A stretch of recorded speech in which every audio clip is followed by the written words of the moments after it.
Schyler Church. I am a California real estate broker as well as a member of the education department here at Accredited Real Estate Schools.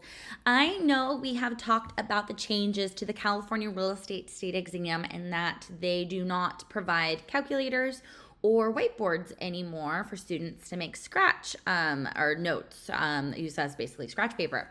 Well, I did want to let you know that there is a caveat to that. So kind of like a little insider knowledge. If you read the regulations of the real estate commissioner, and this is on the department's website about taking the state exam, they have this on here where they say a person that's taking it, they have to abide by certain rules. Well, the two things are written computations by examinees shall be made only on paper furnished by the department for that purpose.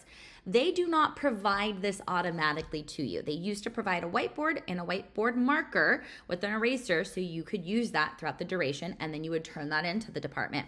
Well, if you ask for it, they will provide you a whiteboard.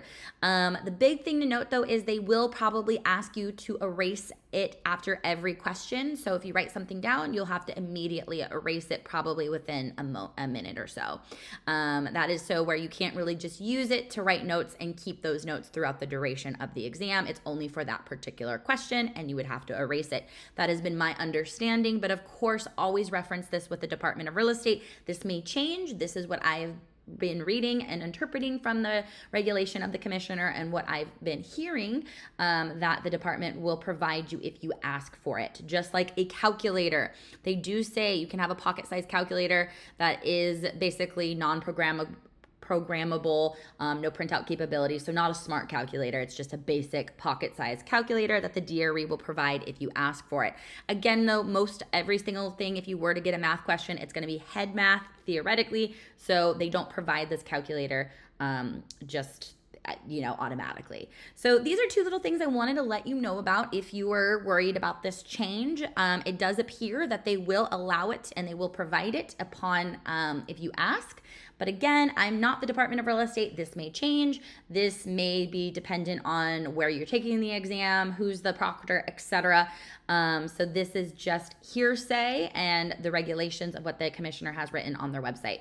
So if you have any questions, always direct them directly to the department. Don't rely on me particularly. I have their information posted below. But I am Schyler with Accredited Real Estate Schools. Thanks so much and have a great rest of your day. Thanks for watching. I hope this video was helpful in your licensing journey and your studies. If you liked it, make sure to give us a big thumbs up as well as subscribe to our YouTube channel so we keep producing new content. But if you have any questions or if you'd like to check us out for completing coursework to be eligible to take the state exam or even for preparation to help you prepare for the state test, we have tons of options and I have our website listed below. Otherwise, I'm Schyler with Accredited Real Estate Schools and thanks for watching.